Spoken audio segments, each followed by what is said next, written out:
Buenas tardes, profesor Fabián Soto y compañeros. Nuestro grupo es el número 5. Está conformado por Belén Rivera, Camila Zelaya, César González y Yerin Martínez. El tema a exponer sería las decisiones de financiamiento a corto plazo. Los siguientes puntos a abordar son: punto 1. Fundamento de capital de trabajo neto. Punto 2.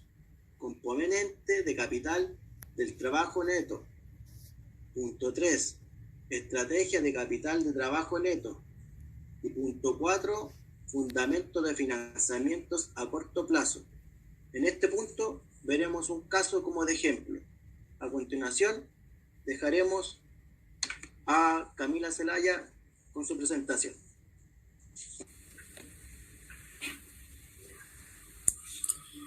El financiamiento a corto plazo consiste en contraer obligaciones que se espera que venzan en un plazo de 1 año o menos, con el fin de obtener los recursos necesarios para sostener una buena parte de los activos circulantes como, por ejemplo, caja, inventarios y cuentas por cobrar. Estos son parte de la administración principal de una empresa, la cual busca planear, obtener y utilizar los fondos para maximizar su valor. Por lo tanto, el estudio del financiamiento permite encontrar respuestas específicas que lograrán que los accionistas de la empresa ganen más. Por otro lado, no compromete a corto plazo los activos fijos y pueden aparecer en el balance como cuentas por pagar, pasivos acumulados y documentos por pagar.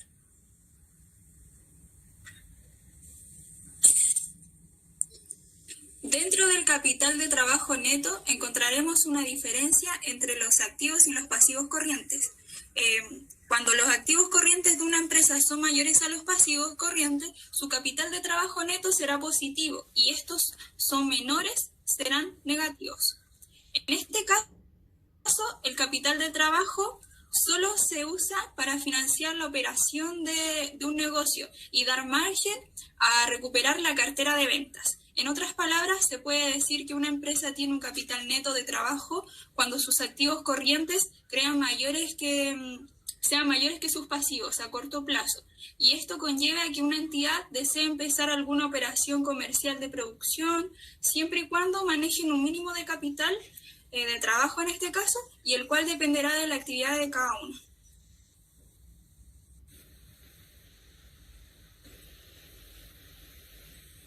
Ya, los componentes del capital de trabajo.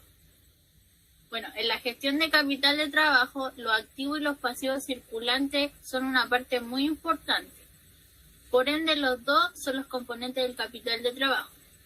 Estos deben administrarse de forma eficiente para mantener la liquidez de la empresa. ¿Ya? Bueno, como decía yo anteriormente, los complementos del capital de trabajo neto serían los activos y los pasivos circulantes, que estos son los más importantes dentro de la empresa. Estos trabajan con eficiencia para poder mantener su liquidez. Ya, los activos circulantes se componen por otros activos más líquidos. Ya, también tenemos los bienes y los derechos de la empresa, que estos convertirán en dinero después de un tiempo, que no es mayor de 1 año. Ya, los activos circulantes sirven para pagar las deudas a corto plazo, que esas están compuestas por los efectivos, cuentas por cobrar y por el inventario. Ya también tenemos los pasivos circulantes, que estos son las deudas y las obligaciones, ya que también tienen un vencimiento que no son mayores a 1 año. Ya ahí tenemos las cuentas por pagar, los pasivos estables y los efectos por pagar.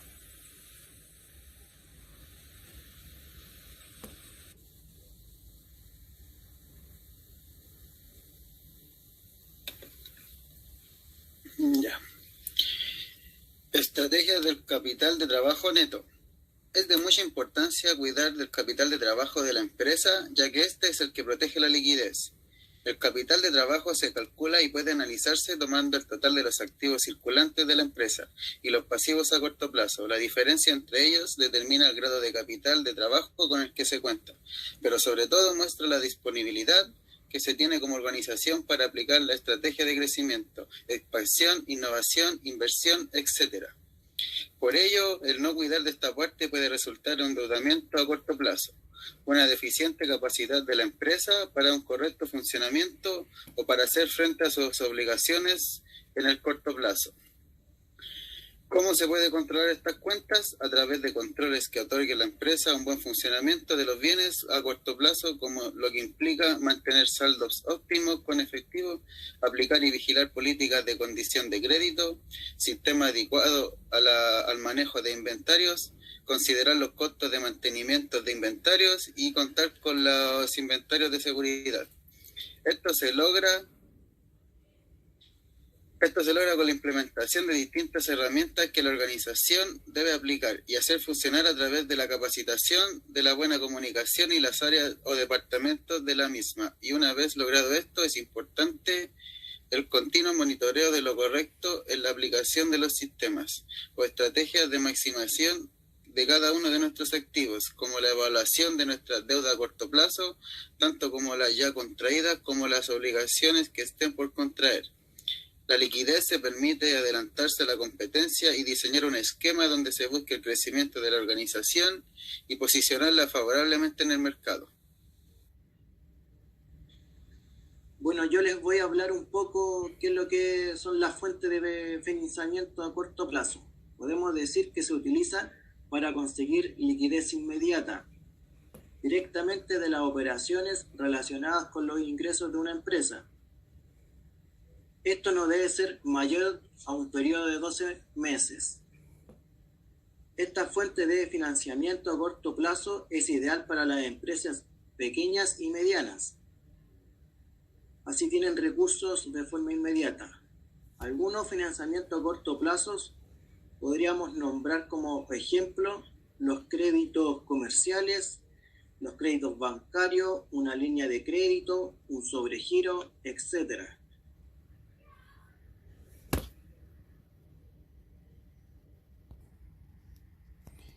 A continuación vamos a mostrar un caso relacionado al tema.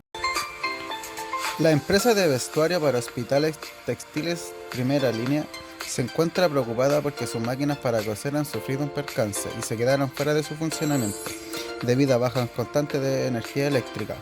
Así que un día el señor Alfonso se encontraba supervisando su negocio. El jefe de producción le informó sobre el problema ocurrido. Generando una preocupación por las noticias, se dirigió a su oficina, a su secretaría para que le comunicaran de inmediato con el contador.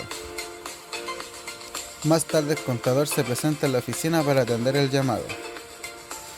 Tengo que hablar de algo que me tiene muy preocupado y que ha detenido la continuidad de la producción. Las máquinas para coser se atrofiaron y sin ellas nos es imposible abastecer la demanda de lo que los consumidores requieren. Y eso no es lo peor de todo, dado que no contamos con la liquidez necesaria para solucionar este problema.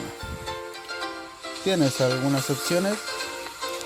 Pedir un financiamiento interno o externo a corto plazo, el cual nos permite reparar las máquinas que se encuentran averiadas. ¿Y qué es un financiamiento externo a corto plazo? Son aquellas obligaciones que se generan cuando no es posible seguir trabajando con recursos propios, cuando los fondos generados por las operaciones normales más las aportaciones de la empresa son insuficientes para hacer frente a los desembolsos en un periodo menor a un año. ¿Y qué es un financiamiento interno a corto plazo? Son aquellas obligaciones que provienen de los recursos propios de la empresa, de los recursos como resultado de sus operaciones, originalmente para ser reembolsados en un periodo menor a un año. Básicamente es un préstamo, uno con los recursos de la empresa y otro con los recursos de terceros. Además, lo mejor de todo es que estas obligaciones son menor de un año y el contrato es menos restrictivo. ¿Y con eso no corremos riesgos? Desgraciadamente sí. Debemos considerar que al ser un préstamo a corto plazo, no debemos pedir grandes cantidades de dinero. El tiempo puede ser insuficiente para cubrir el financiamiento, los intereses a corto plazo cambian constantemente, por lo tanto pueden ser muy elevados. Todo financiamiento requiere un estudio previo de solvencia y liquidez, el cual lo realiza un especialista financiero, el cual acarrea costos. Lo más importante, la financiación a corto plazo podría ser adecuada para las empresas ya endeudadas. Y más detalladamente de estas fuentes, préstamos bancarios sin garantía, los cuales son empresas que citan a su banco a una línea de crédito comprometida o no comprometida.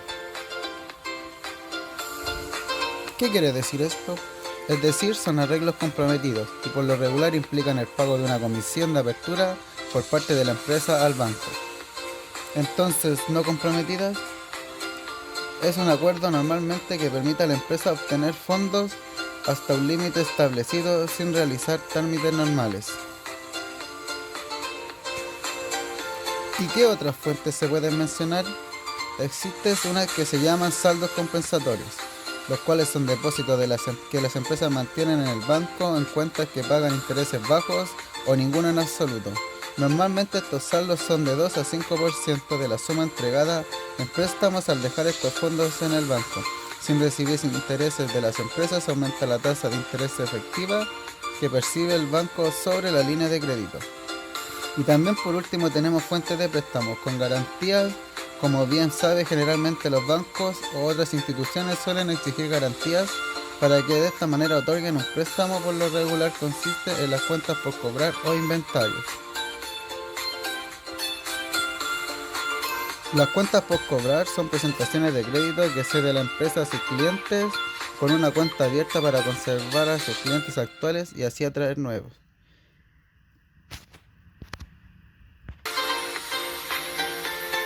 Cabe mencionar que dentro de las cuentas por cobrar existe la pignoración de cuentas por cobrar. Esto es obtener una cosa o un bien para obtener un préstamo. Cesión de cuentas por cobrar en garantía. La cesión a la que me refiero se caracteriza principalmente por el hecho de que el prestamista no solamente tiene derechos sobre las cuentas por cobrar, sino que también tiene recursos legales hacia el préstamo. Factoraje, que es la venta directa de cuentas por cobrar a una empresa o una institución financiera. Y por último encontramos gravamen abierto, el cual proporciona a la institución de préstamo un gravamen contra los inventarios del prestario. Sin embargo, el prestario tendrá la libertad de vender a los inventarios y de esta forma el valor de la garantía podrá verse reducida debajo del nivel que existía cuando se concedió el préstamo.